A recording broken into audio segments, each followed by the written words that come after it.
Hey guys, in this quick video, I'm going to talk about the alternative to Parallels and what are the ones that you have to be kind of aware of. So first thing first,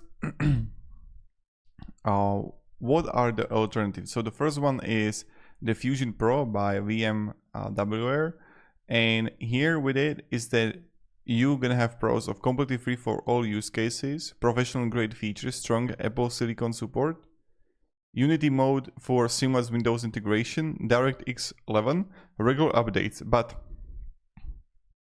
the free version got only community support. Broadcom download portal can be confusing, slightly more complex setup than Parallels, and no coherence level polish.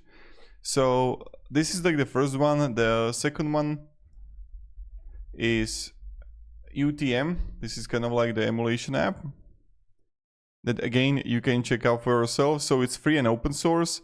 Key features: native visualization, x86 emulation, 30 plus process architectures, pre-built VMS, Rosette integration, Spy tools, native Mac OS UI, and these are like the pros of like completely free and can emulate legacy systems, but you don't have any GPU virtualization.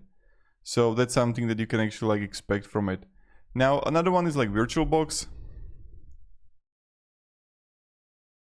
So open source virtualization, now completely free and open source, works on Windows, Mac, Linux, huge community documentation, supports many guest operating system, good for older Windows version.